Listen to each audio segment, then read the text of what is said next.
इसी पे रख दो, अभी रखो, अभी रख दो।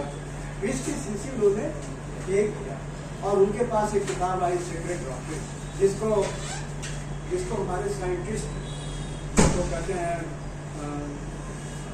आइजनहावर और एक और हमारे चर्चिल में, वो सब लोग रखते थे और जब कष्ट में होते थे कि कोई इन्वेंशन नहीं हो पा रहा तो सीक्रेट रॉकेट छोड़ी जाती थी।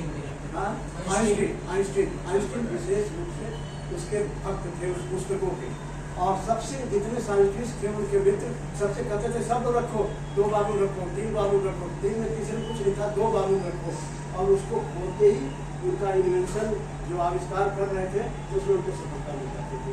सच है बुक इतने लोगों और ये मैडम ब्लावस्की ने लिखा, उसको एडिट करने के इनके पास आया, जो संपादक था उसने जो भेजा और उसको मैंने पढ़ा और पढ़ने के बाद इनका विचार ही बदल गया। और वो मैडम ब्लावस्की का पता किया, उन्होंने गई और जब गए उनके कमरे में तो मैडम ब्लावस्की वो भी उनके भी अंतरात्मा, उनको भी आत्मज्ञान था। उन्होंने कहा तुम्हारा ही तो इंतजार कर रहे थे, और उनकी शिष्या बनी और लंदन राज की वो सदस्य बनी। और 1893 में 17/11/1893 को भारत आती है, पूरी कोरल में उतरती है और मट्टी भारत वर्ष की लगाती है अपने माथे पर और कहती है मैं तो अपनी मातृभूमि में रहूँगी। क्यों? उन्होंने ऐसा क्यों? बोले मैं पिछले जन्म में हिंदू थी, इसलिए वो पुनर्वस नक्षत्र में पैदा हुई थी, मीन लग्न में पैदा हुई थी, तो और इसीलिए और उनके और भी हैं वो सब ज्योतिष सुनी जाएंगे। और 1 तारीख को पैदा हुई, 10वें महीने में पैदा हुई और 1847 में पैदा हुई। आप जोड़ लीजिए, 1 तारीख सूर्य, 10वां महीना भी सूर्य, इसलिए वो सूर्य जैसी देवी कुमार थी, उनके बराबर भी कोई महिला नहीं थी।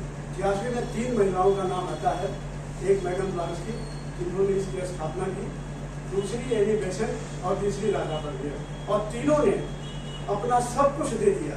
हम लोग 2 रुपया नहीं देते, 10 रुपया नहीं देते, 10 बार मांगा जाता है, लेकिन एनी बेसेंट ने भी सारे अपने पैसे से बनारस में जमीन खरीद के सोसाइटी बनाई और सेंट्रल हिंदू कॉलेज की जमीन भी उन्होंने खरीदी और मांग करके, जमीन उनकी खरीदी हुई है, बाकी मांग करके उस कॉलेज को बनाया। दूसरा जो है, आप स्काउट की बात की थी, स्काउट के बारे में है कि लॉर्ड पावर, जानते होंगे लॉर्ड पावर स्काउट के इंटरनेशनल अध्यक्ष आए अड़ियाल में, मतलब मद्रास में, और इनका इंटर कॉलेज था, तो स्काउट की पूरी ट्रेनिंग उन्हें दिया किसी को और दिखाया, तो लॉर्ड पावर ने कहा ये क्या एनिमेशन करती हो, ये भारतीय लड़के ये बिल्कुल कर रहे हैं, ये क्या स्काउट करेंगे, बड़ा इनको ससुरा लगा। और साल भर में उन्होंने इंटर कॉलेज के सारे बच्चों को जो भी फाइनल में थे सबको स्काउट बना के ट्रेनिंग दे दी और उनको इन्वाइट किया, आइए अब देखिए। और अगले साल आए और शपथ दिलाई जाती है, जो लोग स्काउट में रहे वो शपथ भूल गए।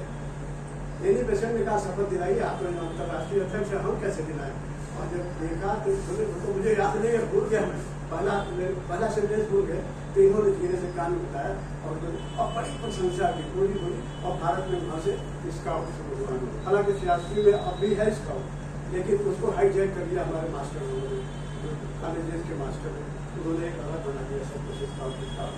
तीसरी चीज़ है उनके जीवन की जो छोटी बड़ी जो सारी चीज़ें हैं वो ये है कि 1935 तक, 1907 से 1935 अध्यक्ष बनी रही और 1935 में मतलब 86 वर्ष की उम्र में उनको 2 आदमी बहुत बुजुर्ग हो गए, 2 आदमी टिका के ले गए और जा करके भाषण दिलवाए, किसी तरह से बोले, उनकी जगह पर दूसरा आदमी बोला। जेके कृष्णमूर्ति को अपना दत्तक पुत्र बनाया और उस जेके कृष्णमूर्ति ने, ये मैं नहीं कहूँगा हर आदमी महान बनना चाहता है, अपनी संस्था अलग करना चाहता है, वो अलग हो गए, उनको मैत्रेय बनाना चाहते थे कि इनके अंदर मैत्रेय की आत्मा उतरेगी, मैत्रेय जिसकी बात करते हैं।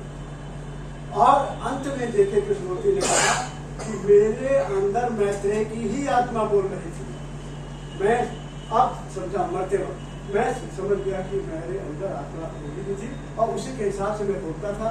और जो सेंटेंस अंग्रेजी में बोलते थे वो बड़ा जैसे कहते हैं दूसरे के पास में स्पार्क,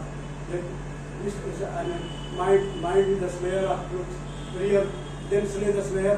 तो माइंड जब स्ले करता है सही को, तो माइंड को ही मार डालो, माइंड को क्या मार डालो, शांत कर दीजिए, माइंड को मारना नहीं, उसको शांत कर दीजिए। तो देखिए कृष्णमूर्ति उनकी देन है, उनके दत्तक पुत्र है, उनको कैम्ब्रिज में भेज करके 86 के पैसे से उनको पढ़ाया गया और पढ़ाने के बाद वो यहाँ आए और उनके बारे में बहुत लंबा चौड़ा उनकी अलग संस्था है, अब वो भी नहीं है।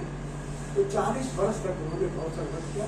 राजनीति वो क्या क्या चाहती थी, 15 संस्थाएं बनाई थी अपने जीवन में, 15 संस्थाएं, 300 बुक्स और पत्रिकाएं लिखी, पब्लिश किया, सारे धर्मों का आदर करती थी और 7 ग्रेट रिलीजन पुस्तक लिखी, उपनिषद पर लिखा उन्होंने, भगवद गीता पर लिखा, अनुवाद किया, वो भी भारत रत्न उनके भगवान दास की सहायता से, क्योंकि हिंदी कम जानती थी तो अंग्रेजी में अनुवाद किया, फिर उन्होंने किया। तो कोई विषय अछूता नहीं छोड़ा। वो चाहते थे कि भारत के लोग भगवद गीता अपने पास रखें। उस जमाने में भगवद गीता का नाम महात्मा गांधी नहीं जानते थे। उनको मैडम ब्लाविस्की ने लंदन में कहा कि आप भगवद गीता पढ़िए, मन शांत रहेगा। महात्मा गांधी जैसा आदमी भगवद गीता को नाम ही नहीं सुना था। ये भी बहुत बड़ा आश्चर्य है। इसका मतलब ये है कि हम अपने धर्म की या अपने जो संस्कार थे उसको छोड़ देते थे, इससे बहुत दुखी रहते थे। तो छुआछूत के का बहुत विरोध किया, तो ये चीज़ बहुत गलत है।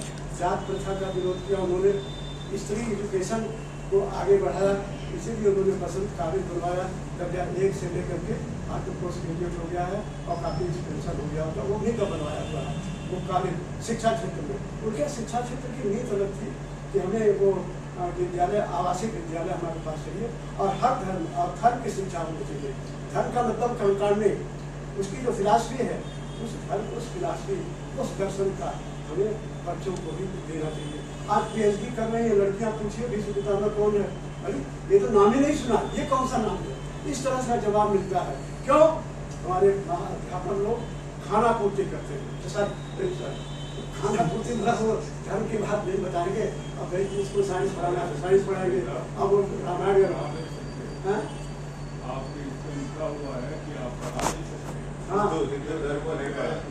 नहीं पढ़ाना नहीं है, नाम देना है, थोड़ी स्टोरी सुना दिया, ऐसा कोई मना नहीं है। थोड़ा बहुत कह सकते हो, कांग्रेस के टाइम में रहा, अब नहीं कुछ मना है। तो ये उन्होंने 40 वर्ष तक इस हमारे समाज को सुधारना चाहिए। कहते हैं धरती पर सोता हूँ, क्यों खाता हूँ?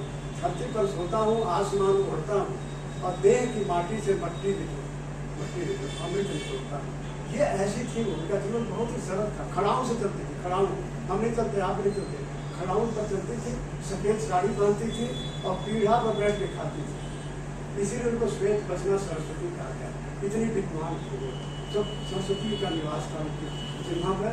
क्योंकि अभी आपको भी कहना समय हो गया है काफ़ी, तो मैं अगर अपनी वाणी को विराम देता हूँ।